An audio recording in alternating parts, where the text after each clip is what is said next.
여러분, 참된 신의 가르침과 그럴듯해 보이는 거짓말 사이에서 고민해 본 적 있으신가요? 대체 우리는 이 둘을 어떻게 구별할 수 있을까요? 오늘 이 심오한 질문에 대한 답을 함께 찾아가 보려 합니다. 자, 바로 문제의 핵심부터 짚고 넘어가죠. 예레미야서가 지적하는 건데요. 실제로는 평강이 없는데도 사람들이 듣기 좋게 괜찮아, 다 평안해 라고 말하는 선지자들이 있다는 겁니다. 어려운 진실 대신 달콤한 거짓을 속삭이는 거죠. 이 복잡한 문제를 제대로 파헤치기 위해 오늘 우리는 이 5가지 단계를 차근차근 따라가 볼 겁니다. 거짓 선지자들의 문제가 무엇인지부터 시작해서 하나님의 이름을 아는 것이 왜 중요한지, 그 궁극적인 결론까지 함께 가보시죠. 자, 첫 번째입니다. 그렇다면 이 모든 영적 속임수의 뿌리는 대체 어디에 있을까요? 그 시작은 바로 하나님의 뜻이 아니라 자기 마음에서 나오는 말을 전하는 사람들, 즉 거짓 선지자들에게 있습니다. 이게 그냥 실수로 잘못 말하는 그런 차원의 문제가 아니에요. 핵심은 정보의 출처가 완전히 다르다는 겁니다. 하나님의 계시가 아니라 자기 마음의 거짓, 다시 말해 인간의 욕망과 생각에서 모든 것이 비롯된다는 거죠. 여기서 정말 흥미로운 지점이 나오는데요. 자료에서는 이런 행위를 영적 간음이라고까지 부릅니다. 와, 굉장히 강력한 비유죠. 진리의 근원이신 하나님을 배신하고 세상의 달콤한 지혜와 손을 잡는 걸 이렇게 표현한 겁니다. 그리고 이 모든 논쟁은요, 근본적으로 다른 두 종류의 지식이 충돌하는 거라고 볼 수 있습니다. 성경은 이걸 두 아담이라는 개념으로 설명하죠. 자, 이 표를 보시면 그 차이가 한눈에 들어오죠. 한쪽은 첫째 아담에게서 온 인간의 마음에서 비롯된 지식입니다. 땅에 속해 있고 결함이 많죠. 그래서 결과적으로 거짓된 말, 즉 겨와 같은 열매를 맺어요. 반면 다른 한쪽은 둘째 아담이신 그리스도로부터 온 신의 영에서 비롯된 지식입니다. 이건 하늘에 속했고 참되죠. 그래서 생명의 말, 바로 알곡을 맺게 되는 겁니다. 왜 이렇게까지 인간의 마음을 불신하냐고요? 바로 이 구절 때문입니다. 예레미야서는 신의 도움이 없다면 우리 마음 그 자체가 영적인 진리를 담아내기에는 너무나 거짓되고 부패해서 신뢰할 수 없는 출처라고까지 말하고 있는 거예요. 아니, 그럼 출처가 이렇게 다르다는데 우리가 이걸 실제로 어떻게 구별할 수 있겠어요? 좀 막막하잖아요. 다행히도 성경은 우리에게 아주 유용한 진단 도구를 하나 제시합니다. 바로 열매를 보면 된다는 거죠.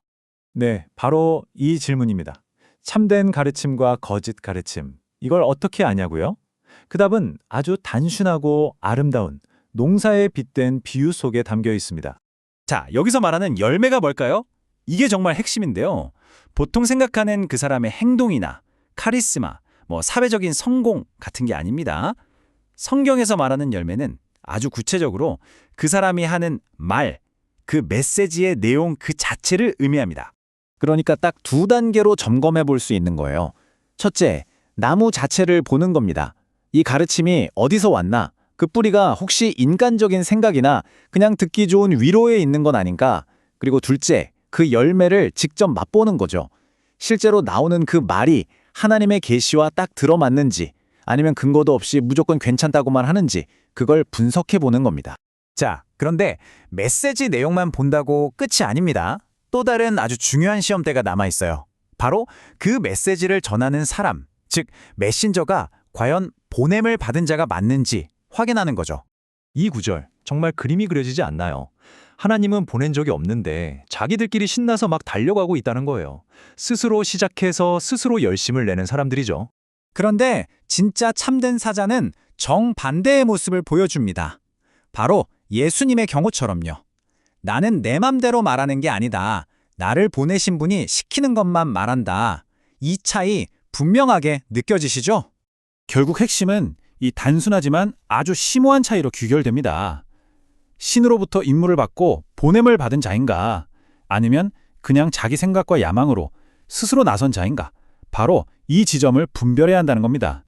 자, 이제 마지막이자 어쩌면 가장 중요한 지점에 도달했습니다. 이 모든 걸 따지고 분별하는 게 그래서 결국 뭐가 그렇게 중요하다는 걸까요? 이 모든 것의 최종 결과는 무엇일까요? 거짓 가르침이 정말 무서운 이유가 바로 여기에 있습니다. 그 최종 목적지는요, 사람들 머릿속에서 진짜 하나님의 모습을 지워버리는 겁니다. 그분의 진짜 성품, 진짜 계획과 목적을 잊게 만들고 그 자리에 인간이 만들어낸 편리하고 듣기 좋은 가짜 신의 이미지를 채워넣는 거죠. 그래서 예레미야 선지자가 이렇게 강력하게 묻는 겁니다. 겨가 어떻게 알곡과 같을 수 있겠느냐? 이건 그냥 질문이 아니죠. 아무 영양가 없는 껍데기랑 우리에게 진짜 생명을 주는 알맹이 중에서 무엇을 선택할 거냐? 우리에게 결단을 촉구하는 외침입니다. 자, 오늘 내용 한번 정리해 볼까요? 거짓 가르침은 인간의 마음에서, 참된 가르침은 하나님의 계시에서 나옵니다. 우리가 살펴봐야 할 열매는 바로 그들의 말이고요. 참된 사자는 반드시 보냄을 받은 사람이라는 것. 이 모든 걸 분별해야 하는 궁극적인 이유는 가짜 대체물이 아니라 하나님의 진짜 모습을 바로 알기 위해서라는 점 꼭 기억해 주셨으면 좋겠습니다. 이 이야기는 우리에게 마지막으로 이런 질문을 던지는 것 같습니다. 비단 신앙의 영역뿐만이 아니겠죠. 우리가 살아가는 모든 영역에서 수없이 쏟아지는 정보와 주장들 속에서 우리는 과연 어떻게 진짜 알곡과 가짜 결을 가려내는 지혜를 배울 수 있을까요? 한 번쯤 깊이 생각해 볼 문제입니다.